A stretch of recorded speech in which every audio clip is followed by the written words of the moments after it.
States of America and to the republic for which it stands, one nation, under God, indivisible, with liberty and justice for all. We don't normally use a microphone, but I think it makes some good sense to do that this evening. We need to accept the agenda for this evening's meeting. So moved. Is there a second? All in favor, signify by saying aye. Aye. Opposed? Motion passes. All right. What we're basically going to do is I'm going to have Superintendent Janis and just say a few words. We've gotten a lot of input from people, emails, and people have shared things with us, and we just thought we would just have him talk just a little bit and just give our take on where we're at, and then we'll go from there into the listening session. So, and I'll explain a little more about the listening session when he's done. Thank you. Good evening. My name is Dean Janis, and I'm the superintendent here of Chisago Lakes Area Schools. And I want to thank you also for attending tonight. We asked for this listening session, and we appreciate that you're here to provide us with input on the matters that we're dealing with right now with budget reductions and school budget. And there's a couple themes that have emerged from our conversations with people and also from the input that we're receiving. And so I wanted to clarify a couple of those things. And the first would be the bond versus the levy. And people have asked, you know, we voted in May of 2017 and approved a bond at that time for $64.9 million. And the question would be, why would you be out of money when we provided you with $64.9 million? And that was money that was designated for building projects. And so the building projects that we're talking about, the primary projects, you know, are still in play, and that's we're working on our Wildcat Community Center and also on Lakeside Elementary, but we also have projects across the district that have been worked on. So those bonds were sold to build those buildings, and so bonds are for bricks, and that's what those are being used for. We can't use that money to deal with operating expenses, and so that's a question that's come up quite often. And I want to make sure that we clarified that we can't use that money to offset any operating expenses that we're incurring. Secondly, and I think even more importantly, there's been questions about, and we put it on our website right from the start when we talked about our budgeting concerns, that we were talking about expenditure budget that was not reflected accurately in our June approved budget by our board. And I want to clarify that to say that there were expenditures that were not accounted for, areas of substitute teacher costs, summer schools costs, and programming costs during our summer programs in particular. But those costs were not reflected accurately in the June budget that we approved as a school board. We became aware of that when we do our audit process. And so we have an audit process in place, and we do that for years. Our audit is on our website, and the past audits are on our website as well. And those are things you can certainly look at and see where our money has been over the years. And during that auditing process is when we identified that there were mistakes made in the expenditure budgets that were produced to give the board information on how this school year money would be spent to program for students.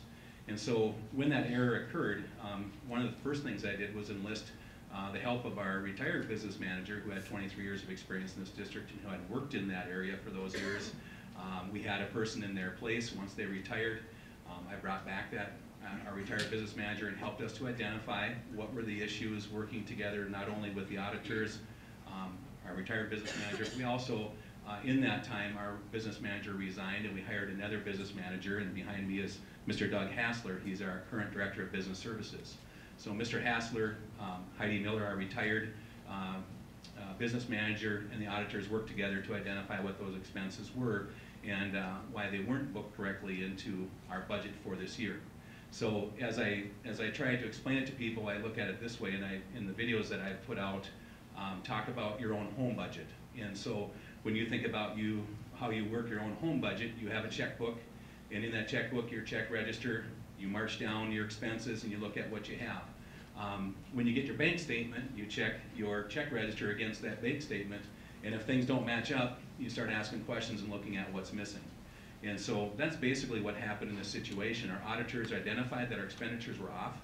we reviewed that, and those expenditures existed, and they always would have existed. The difference being is that if we had known that when we budgeted, we wouldn't have made some of the decisions possibly this summer that we did in staffing and resource allocation. And so I guess I liken it to this, and a real prime example would be if we knew that our budget was off, we wouldn't have hired a teacher at Taylor's Falls at the end of the summer. But we hired that teacher because class sizes were rising, and we felt we had the money to do that, and we hired that teacher. Those types of decisions would have been impacted by knowing that our budget was in a shortfall. And so as our auditors identified things, and we put up some numbers up here, the number we're talking about is in the bottom right-hand part of the screen, and that is $1.605 million. And that's where we are short of revenue to offset that expenditure. And so that's what we're talking about here tonight. You know, how did we get here? Chisago Lakes, I've been here for a year and a half, but one of the things as you look back over our history that we've done is we've always run a very razor-thin line between expenditures and revenues. And I believe that's because Chisago Lakes has put those resources back into the classrooms and back into the programs to meet the needs of our children. And I think that's wise, certainly in many ways. And at the same time, we talk about a savings account. And that savings account is important, you know, when we deal with unforeseen expenses that come up throughout the school year. When our June budget is approved, starting July 1, things can change. If we have students who move in that need additional resources and programming, we're going to program for those. If we have additional busing routes that are needed, we're going to program for those as well. And all those things change after you approve your budget, but that's going to change because you have to meet the needs of the children. And so as we do that, and as we've experienced here in Chisago Lakes, we've had a great tradition of quality education, and we provide those resources that are needed. Throughout the state, this evening in North Branch, in Cambridge-Isanti, they're having the same meeting that we're having because they're talking about a budget shortfall. And really it comes down to a couple really important things, and that is when your revenues are at 2% coming in from the state and inflation is at 3% or more, you're going to have a problem at some point. And also the other piece for us is underfunded mandates that we are by law bound to do that are reimbursed on 49 cents on a dollar. So when you're reimbursed at that level, that certainly is going to be a challenge in terms of how you can make your budget work. And so that's really what we're here to talk about tonight, is that we are out of really the operating money that we need to run our schools. And so as we're here tonight together because we care about what happens in Chisago Lakes, I want to say thank you for that, because there wouldn't be so many people here if they didn't care about what's happening and wouldn't want to know more. And we're glad that we have this opportunity to speak with you tonight, to listen and really consider all the things that are on that list, because there's not one thing on that list that anyone in this room wants to see happen. Everything on that list is important. Every program, every staff position, but ultimately that impacts the most important relationship, and that's the student in the classroom with the teacher. And that's what all of us are here to support. We want our children to have the very best. And I thank you for coming. And as we go through this process, as we listen tonight, I've talked a little bit about the finances of the district. The finances of our district are a very open book. You can go on our website and check out our audits and that type of thing. And we certainly welcome you after this meeting if you want to stop up and just chat with me a little bit. I would be happy to arrange an opportunity for us to sit down together with our business manager and go through how we finance our schools, where's the money, you know, those types of things. We'd be happy to do that. So again, thank you for being here this evening, and I'm going to turn it back to our chairman. Thanks, Dean. I'm just going to share a little bit about how we're going to go through this. First of all, just briefly, there are some restrooms out around the corner that are through the room and up there, so they're not in the gymnasium, they're beyond, so if you need that. And this meeting is actually being recorded, and it will be posted on our website on the school's budget page. For those of you that have signed up to speak, every board meeting we actually have what's called an open forum, where if people want to address us, we have some time at the beginning to do that. And essentially this is the same type of thing, only this is all we're going to be doing this evening. So if you have signed up to speak, I have a list of roughly 20-some people, and I'll just go in order of that list. And what we do is that you kind of follow these orders. First of all, introduce yourself and where you live, your address. I mean, so we know, one person at a time, and I'll just kind of go from the list and invite you to come up. We would appreciate if everyone just kind of allowed the person to speak and, you know, whatever. I mean, if you want to cheer, we can do that, or clap or applaud, but don't interrupt them, because it's not always easy to speak in front of people like this. Essentially, we as a board have always limited the people in our open forum to a 3-minute speech, so we're going to do that this evening. Our Human Resources Director, Darcy, over on the far right, your left, she has a little sign that says 30 seconds. So she'll show that to you when you hit 30 seconds, and then if you hit the 3-minute mark, we'll just say 3 minutes, your time is up. At that point, if you're in the middle of a sentence, you know, finish the sentence. But, you know, we're not here to be jerks. We're just trying to keep it somewhat short, okay? Data privacy issues, if there, you know, allegations of misconduct, which could be considered libelous or slanderous, those, I don't think we're going to hear anything like that, but it shouldn't be discussed in a public setting like this. This is just from our little sheet on how to conduct the open forum. And I don't know if there's any real issue that there'd be a violation of state or federal law, but if you get down there, we'll probably say, I don't know what that even would be, but obviously, okay. And then another thing is personal attacks. You know, we would appreciate it.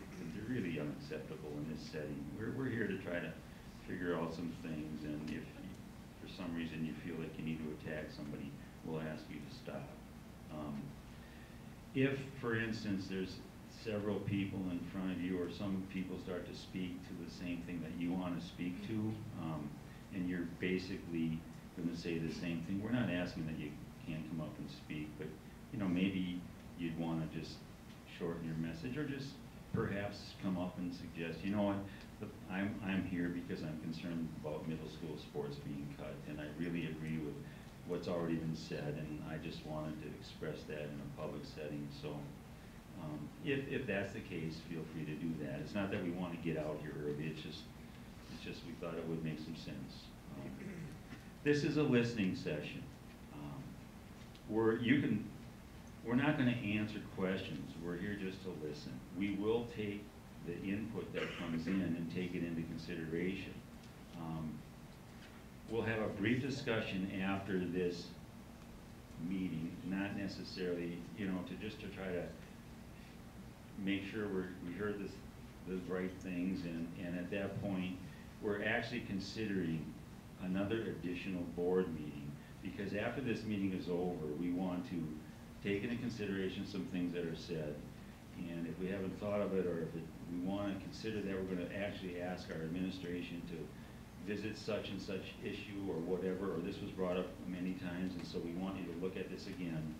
And what we think we might want to do is have another board meeting on the 19th, 2 days before the scheduled board meeting, so that we can discuss that a little more. And obviously, if we do that, it'll be posted, and you're welcome to come to there. And actually, it's going to be in the same room. We're kind of been working down in the library on the other end of the building with our board meetings, but it's a much smaller room. We're really glad that we moved up here tonight.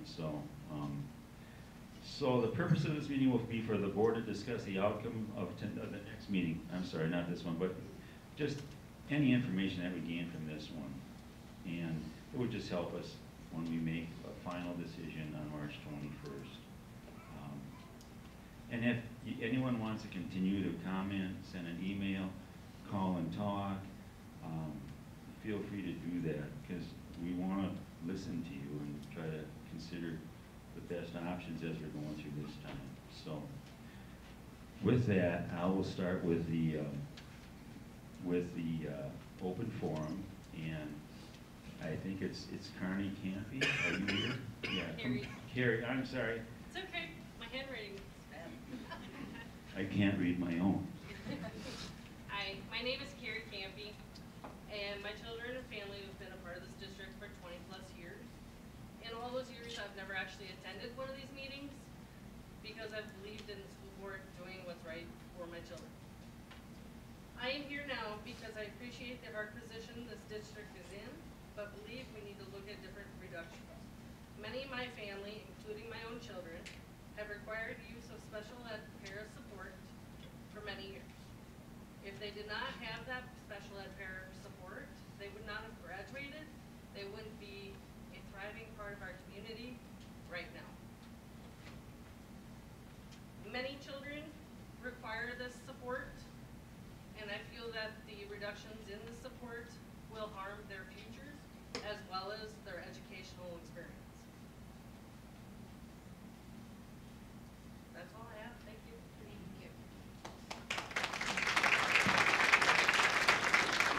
Thanks, Carrie. Sorry, I didn't read it right. But this one, the next one is Jeremy Orton. Have you circle back to me if that's all right? Sure. Melissa Levine.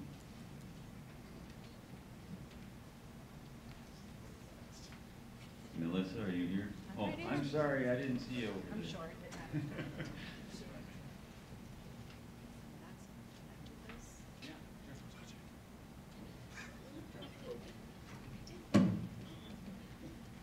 Short people problem, sorry.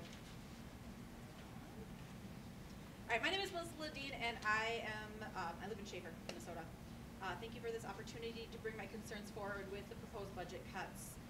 Chisago Lake schools mean a lot to me. I've been involved in the system since 1985 as a student, alumni, teacher, and parent. The choices that are being made impact the quality of the education my children will receive and the reputation that we have as a high-quality school district. I understand that the cuts have been proposed as not an ideal situation, but business. I have problems with this analogy because we're not a for-profit entity. At best, you could compare us to a nonprofit. But using the business premise, the decisions that have been made are poor business decisions. If this type of situation were to arise in a business, someone would be fired and there would be restructuring and organizing. Instead, our administrators just negotiated a pay raise for themselves. Are we going to be looking at freezing or reversing that decision in light of our financial situation? I believe that was approved at the January 4th meeting. We've also added a full-time administrator this school year to the high school for a total of 4. Cutting this newly added position and reassigning the responsibilities to the 3 remaining at the high school would save the district around $100,000, which is more than the cost savings projected by cutting middle school activities. Cutting these activities should be a last-ditch solution. Children do better when they're involved, and this is a long-term benefit to them and our community. We go back to the business model. The cuts proposed are only to deal with the situation facing us now. How are we going to make sure that we're not in the same situation in the future? It feels like in this, we're only being reactionary instead of planning for the future. Last year, a teacher came forward with a request so that they could retire. The request was denied, but the savings to the district, if it had been granted, would have been around $90,000 for this school year. And only going forward would it have been more because a new hired teacher would have earned less. Offering true retirement incentives and being willing to negotiate in those could help. The $14,000 that was offered to teachers this year really only got those who are already planning on retiring. It's basic math. If a teacher earns $80,000 after being here for 20 plus years and having a doctorate level education, if you offered them $30,000, hired a new teacher at $40,000, it would still save the district $10,000 in year 1. If you had 10 teachers district-wide take that, that's a savings of $100,000 in year 1, but it'll expand to $400,000 in year 2, even accounting for the increase of pay to new teachers. I understand not wanting to set a precedent, but I believe that argument is fundamentally flawed. Just as we know a one-size approach does not fit for our students or our children, it won't work for the budgetary situation. Retirement incentives are based on the needs and benefits to the district. They might be more or less from year to year because of this. Precedent should not be something we're concerned with. I respect the work the administrative team has done to put together their proposed cuts, but I also think there's a conflict of interest because there isn't a single cut to the administrators.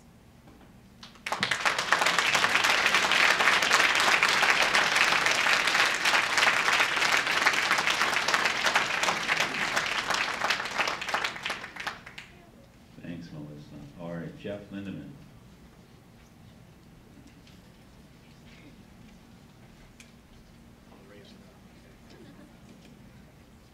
Chairman Lee, members of the school board, and the Superintendent Janis, There's a button on the back there, Jeff. I think it's on. The tech guy will. Push it, hold something, right? This one better?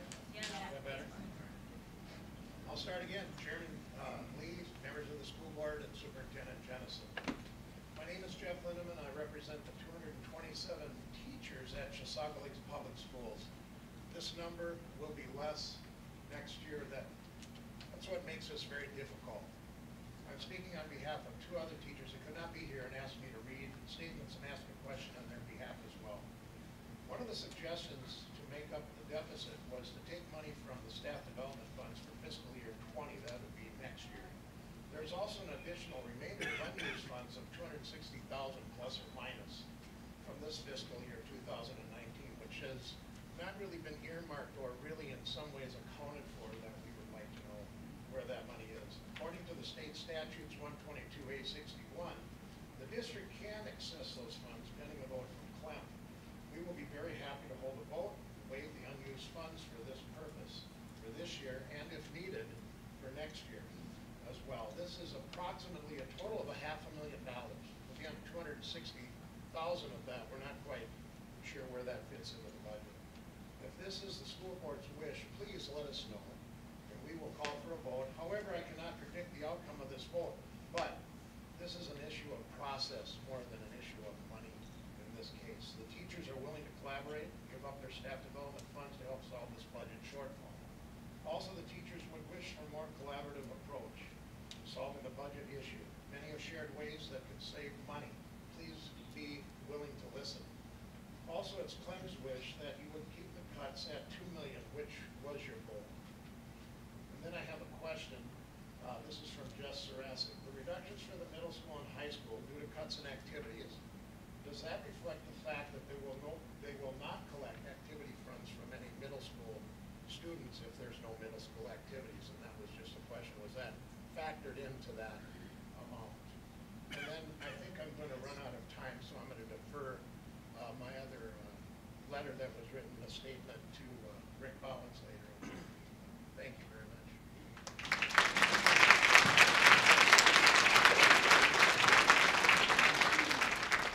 Thank you, Jeff. Janelle Herman?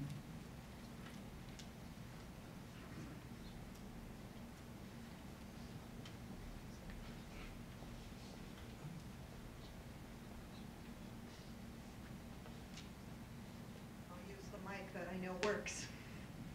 I am Janelle Herman, and I live in Grantsburg, Wisconsin, but I commute 45 minutes one way every day, back and forth, so I can work in the district. I am one of the technology integrationists directly affected by the proposed budget cuts, but I am not here to speak for myself. If I get hit by a bus tomorrow, what I say still stands. I'm here to fight for the program. When I have to explain to someone, what exactly would you say you do here? I say, I facilitate our district's motto, learning for all. I may not be standing directly in front of a classroom of students, but I've had a hand in the curriculum in that room. I have worked with the para that sits next to that SPED student so that not only is that student's needs addressed, but the para's needs are addressed. As a matter of fact, this afternoon, while I was waiting and preparing for this meeting, I worked with two paras who were today told that their job assignments were changing as of tomorrow morning, and one of them desperately needed to know how to log into Schoology. Schoology is the learning management system that I helped our committee find.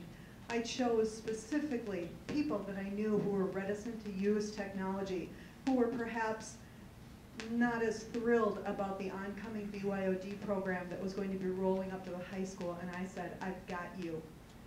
And I helped form that committee and said, you find the learning management system that is user-friendly, that you will embrace, that you will roll up with. And that committee chose Schoology, and I jumped on board 100%. And I learned that program inside out, upside down, and backwards. I have spoken at a national conference on behalf of the program that we run here in Chisago Lakes High School, and I am proud of it. I am proud that we have full-time, all day, every day, technology integrationists who are willing to answer their phones on the weekend, at 9 o'clock at night when somebody is working on a master's program and doesn't know how to cite something. That we have Paris who could come into my office and say, I got a new phone for Christmas and I'm scared, I don't know how to use it, because that gets me a relationship. We build relationships. We allow people to show their vulnerability who say, I have been teaching for 38 years and I don't know how to accept a calendar invite and I am afraid to tell my administrator that. I take that vulnerability as a sacred trust. So when I say I'm here to fight for the program, I am fighting for the program that this district committed to 5 years ago. If I get hit by a bus, the program still is valuable. Thank you.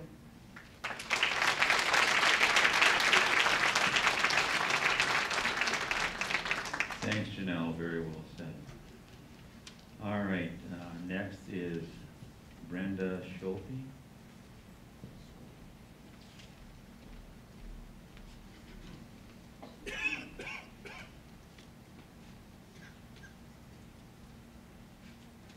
Good evening. Oh, how's this? Good evening. My name is Brenda Schulte, and I am the Chisago Lakes Middle School reading specialist.